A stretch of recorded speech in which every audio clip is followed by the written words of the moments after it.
We're going to be talking about some interface show commands that you can do to check out the status of the interface.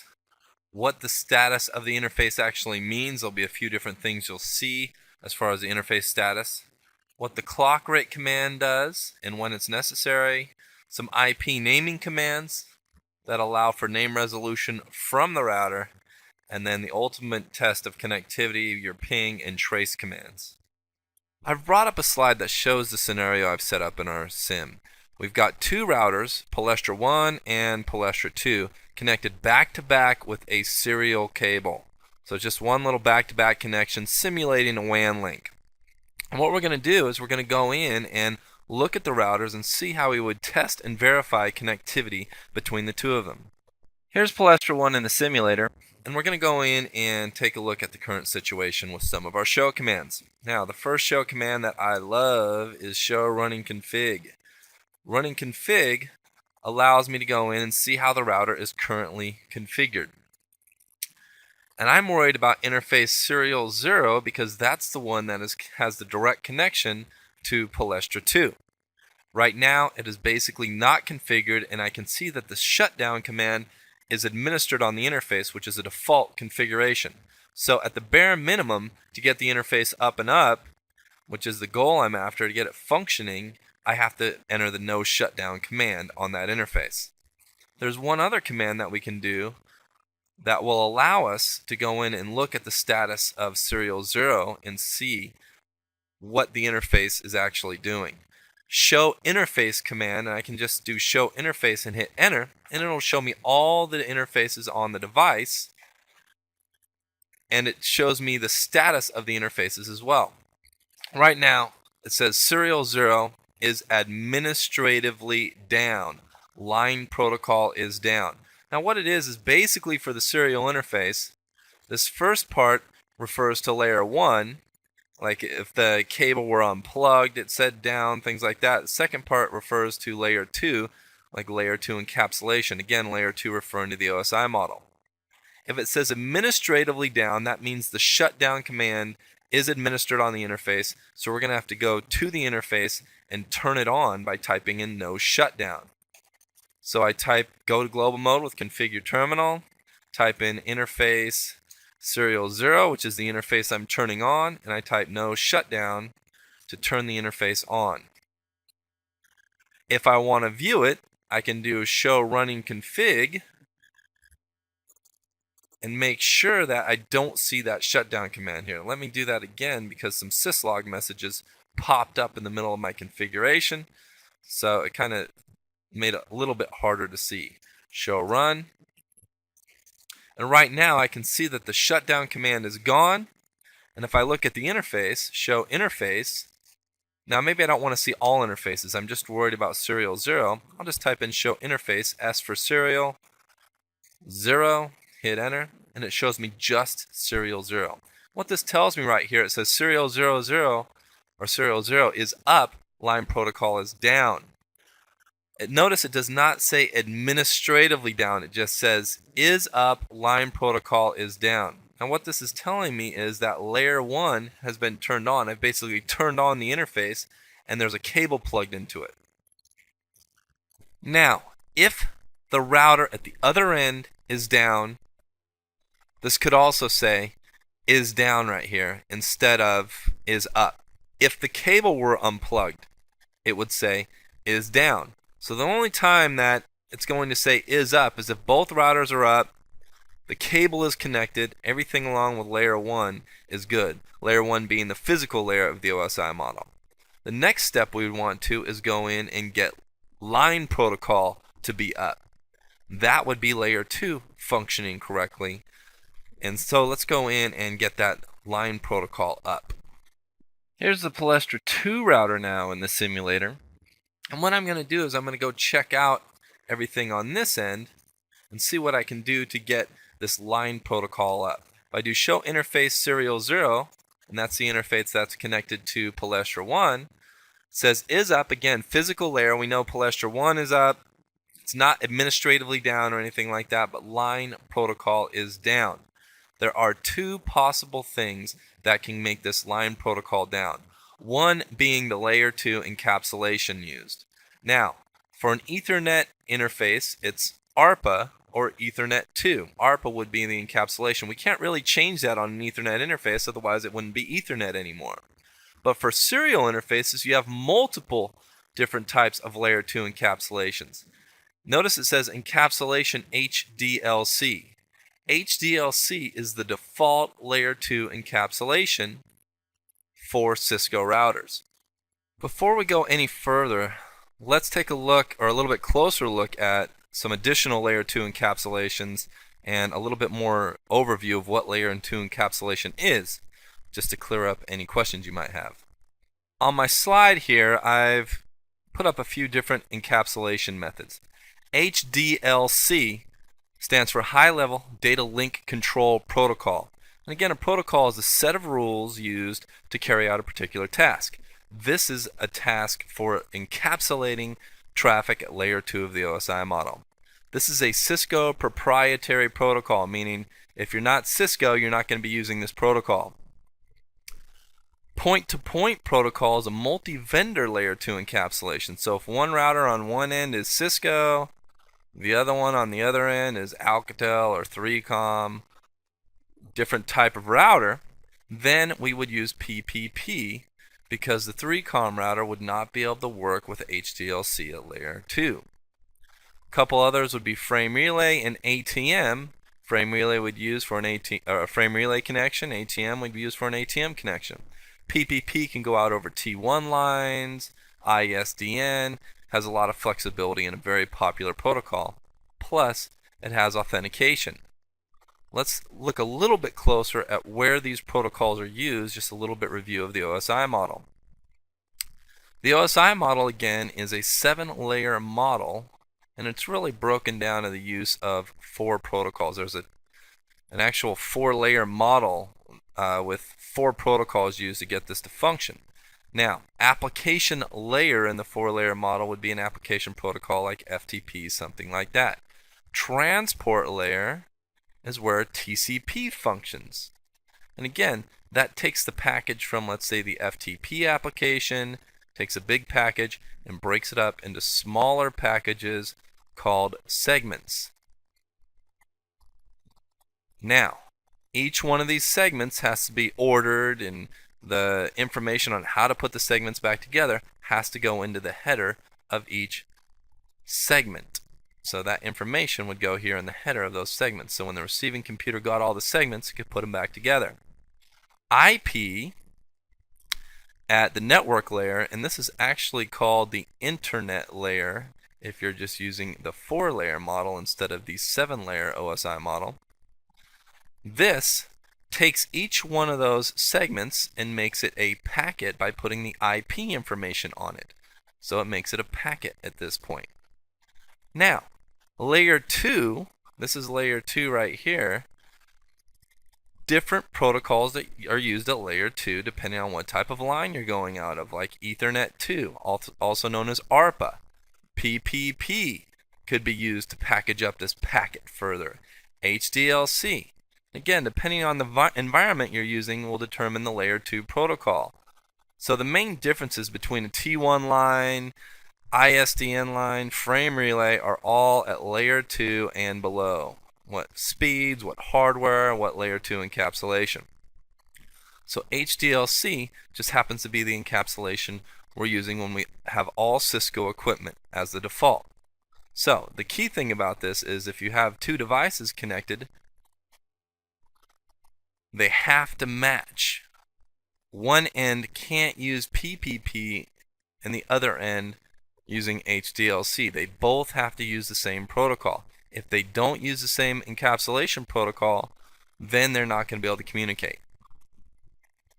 And that would give us the status of, let's say, serial 0 interface is up because layer 1 is good, but line protocol is down because the layer 2 encapsulations aren't matching. So that would be a big problem.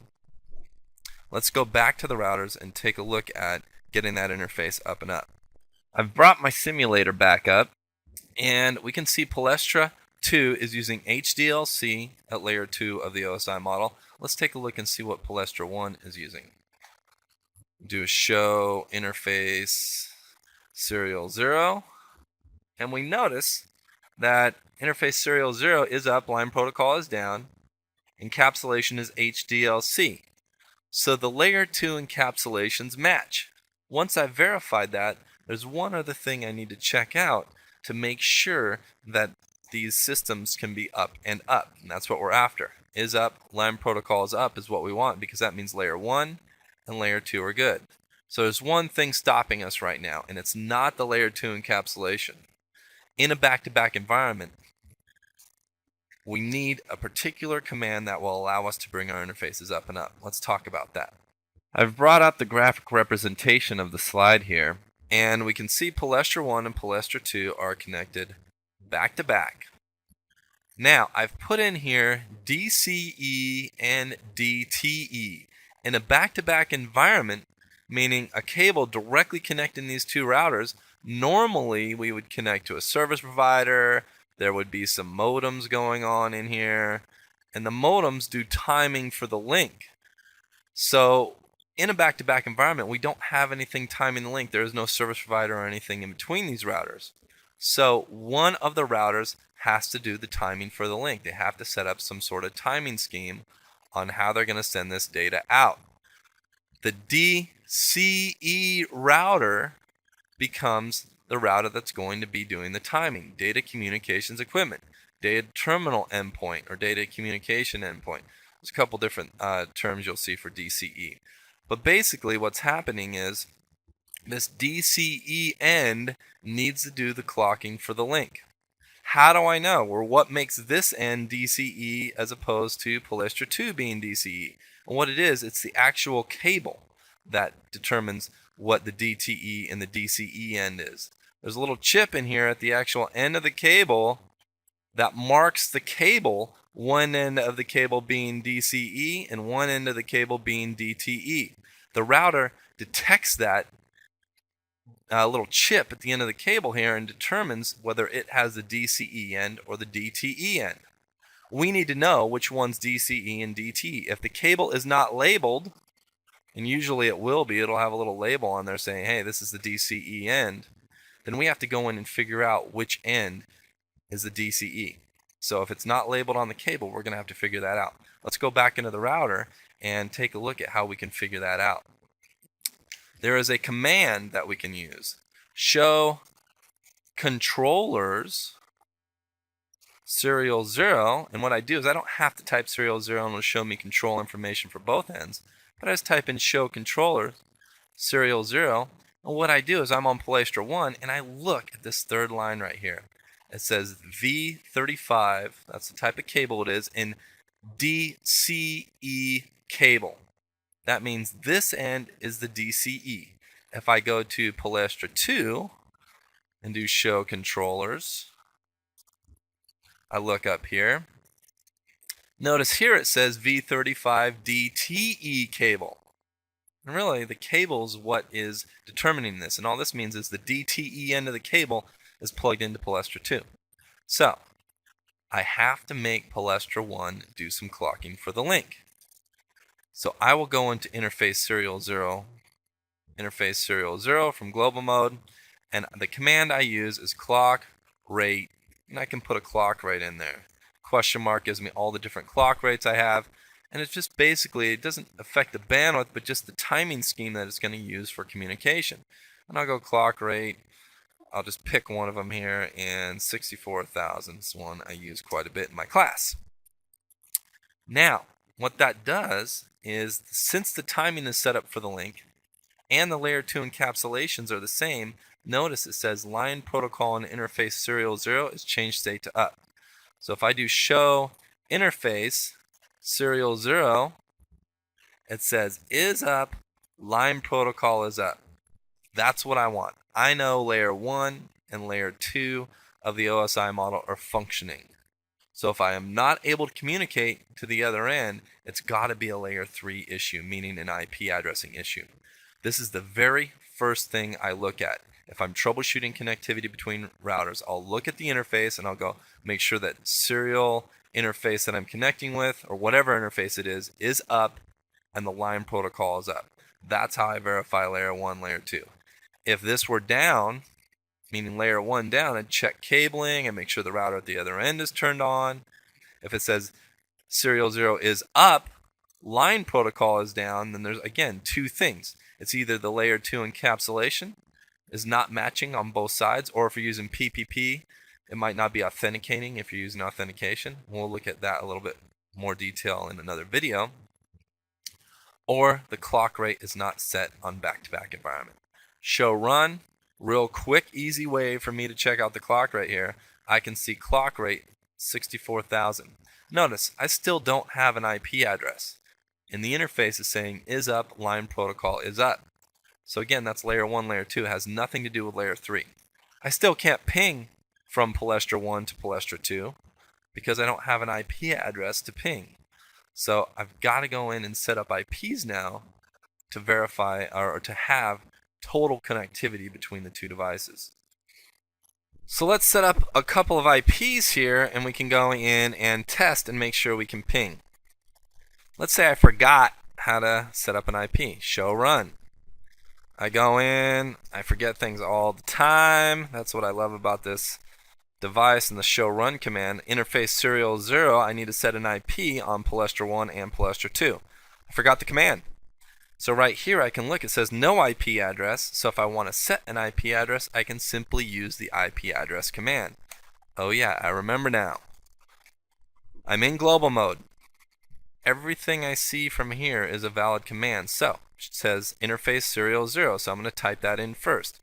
Interface serial 0. Let me get that mouse out of the way. Now it says no IP address, so I want to type IP address. And what if I forgot again? Check it out. All I have to do is put a question mark where the next component, and it says, hey man, I want the IP address, and I want it in this format, ABCD. So I'm going to give it an IP address, 192.168.1.0. That's not an IP address, that's a network address. I'm going to go .1.1. I'm just going to use the simple class C subnet mask. Or if I forget what comes next, use my question mark. And it says, again, I want the IP subnet mask now in this format. Now, if I do another question mark, I get CR, which stands for carriage return, meaning hit enter. I didn't get an error, so that means I've set the IP address appropriately. I always show my work. Show run, again, will go in and show me what I've configured. It says right here, just exactly what I typed in. From global mode, I typed interface serial 0, then I typed IP address 192.168.1.1, and then the subnet mask. So I have an IP here. Let's go set an IP address on Palestra 2. Just clicked over to Palestra 2. Again, maybe I forgot. I keep forgetting. So what I can do is show run. Oh yeah, it's interface, specify the interface, and then the IP address command. Let me go in and set that. Interface, serial 0, IP address, 192.168.1.2.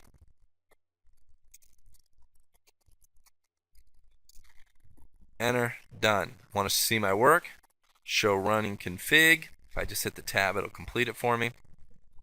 And I can go in and I can say, okay, an IP address is set up. So we should be able to ping at this point. Show interface, serial 0 shows us that is up, line protocol is up, layer 1 and layer 2 are good, and we've set an IP address of 192.168.1.2. So, unless I messed up typing the IPs in, we should be able to ping Palestra 1. Ping 192.168.1.1. And I've got a response 100%. I now have layer 1, layer 2, and with the IPs I've set, layer 3 connectivity. Let's take a look at some other commands that we can use to check out and verify our connectivity as well. Alright, so we've used the show running config, we've used show interface, there's a couple others. Show IP interface, will only show me interfaces with IP set up on them and IP statistics, meaning Internet Protocol shows me IPs, subnet mask, a couple other things that we will use later, outgoing access lists, which we'll talk about a little bit later, as well as all IP information. This can be helpful for monitoring, troubleshooting traffic, but it's not going to tell us, it's not critical for letting us know that the interface layer 1, layer 2, and layer 3 are up, but it does show us that is up, line protocol is up, the IP, and additional IP information. So that can be helpful. If I want just real quick information, show IP interface brief command, that does, it just shows me real quick brief information about an interface. This can be helpful if I would just want to make sure up and up, meaning layer 1, layer 2 is good, IP address, everything looks okay, so everything's set up, I got the IP, layer 1, layer 2, and layer 3 are good. One thing when checking IP addresses out, very important to make sure it's the right IP. Always have documentation and verify the IP address line for line or character for character. Anytime I'm looking at an IP to verify it, I read it out loud to myself. So I'd go, okay, 192.168.1.2. I don't say it very loudly, just kind of mumble it under my breath so people don't think I'm talking to myself, but I do say it out loud. A big mistake people make, they can mistype an IP very easily and they'll just overlook it. If I were to change this number to an 8 right here and you were troubleshooting it, it's very easy just to assume that that's a 192. You just kind of look at it real quick, okay, that looks right. I do troubleshooting with my students a lot and they always miss that. I'll make this like 198.168 or 198.162 and they almost always overlook that. So IP connectivity is very important, but again, I first make sure layer 1 and layer 2 are up, line protocol is up, before I move on to the IPs, because it doesn't matter if the IP is good or not if layer 1 and layer 2 of the OSI model are not functioning. Another thing that can be helpful if I'm in the router interface a lot and I want to be able to specify, instead of remembering the IP for Palestra 1, I want to map the IP. I can go in and basically create my own host file on the router.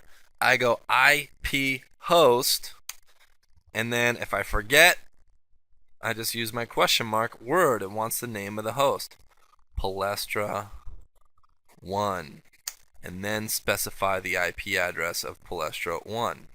What that does is I can type in Palestra 1 instead of the IP address to be able to ping or test connectivity to Palestra 1. The only problem with this is Palestra 1 is way too long. There's no way I'd be typing that in there. So what I might do is I'd change my host up a little bit and I might just go PAL1. That way I don't have to type out the whole IP when I want to ping. I can just go ping PAL1 and I should get a response. And what it does is it's a mapping. It's a name to IP mapping. It says PAL1, but look where it's pinging. It's pinging to 192.168.1.1. And that's the IP host command that does that. If I want to see all my name to IP mapping, I can do show hosts. It shows me right here. Okay, PAL1 shows me the mapping. I can also do show running config. And right here I can see my name to IP mapping. Again, if I'm working in the router a lot, that can be helpful. A couple other minor commands here that we can use. Let me exit out. I can use the IP name server command, IP name server, and specify the IP address of a DNS server. This is a public server I use a lot. And what that does is it allows me to have name resolution from the router, so I could go in and maybe type ping www.yahoo.com. What will happen is that I'll go out to that name server I've specified and resolve yahoo.com to an IP if I want to test public connectivity. One other thing I can do is I can go IP in global mode, IP domain name dash name, and specify a prefix basically to this, or a suffix to this name. So the router's name is Palestra2, might be .palestra.com or palestra.com. I went and put the first dot there, so I could go palestra.com. And what that does, it allows me to specify a domain name for the router. Now this command, I assure you, is a valid command, but the sim right here is not allowing us to go in and configure it. But it's IP domain name, and as long as I spelt it right, it should work. Just sometimes the sim does not have everything we want. It shows domain lookup, but on this version of the sim it doesn't have the domain-name command available. And that is a command that is available with later iOS versions of Cisco. What that does, if I did have the domain name set up, I could go in from the outside world, let's say one of my computers, and in my own command prompt on my computer, if I want to connect to the router, I could go telnet and then actually put the name Palestra or Palestra1 palestra.com, and I could have it registered with a DNS server somewhere, and I can make a connection to this device. So I can make it more functional with the public DNS if I want to. Typically though, not something you do with a router. We usually just let the router function with IPs, and we're not really in the router that much once we've configured it initially. Those are some things that can help out. One other command that I might need, if I do have a DNS server specified, I would need to turn on the IP domain lookup. This is on by default. What that does is that allows my router to go out and access a web server or a DNS server. If I just type in www.yahoo.com, what will happen a lot of times is it'll try to resolve that name to an IP address if domain lookup is available. If it's not available, if I want to turn it off, no IP domain lookup, that can be very helpful on a real router, because right here I've gone in and typed www.yahoo.com and immediately I got invalid input detected at marker. That's not necessarily what would happen on an actual router, not in the sim. What could happen is the router could go broadcast out to try to find a DNS server, and it would sit there hanging, and it would just tick, tick, tick, and sit there hanging for a moment and make me wait. By turning off domain lookup, if I'm not going to be using domain name resolution from the router now, this has nothing to do with your internal computers or external computers, it's just from the router, then I would want to turn it off so I don't have that issue of mistyping command and it hangs trying to find a DNS server. So, show run, again, shows me how everything is configured. Best command on this device. And there are some other commands to show interface, show IP interface, but show run is the best command on this device to see how everything's configured. But again, it won't show us the status. Show interface serial 0 or IP interface serial 0 shows us layer 1, layer 2, as well as IP configuration. One last command before we wrap up this particular video is the trace command. We've used ping, and I'll just ping Palestra1, ping pal1. And again, the reason I could type pal1 in here is because I mapped it to an IP using the IP host command. But we could also use the trace command, and what's nice about the trace command in the router is it will tell us the hops we take to go from one place to another.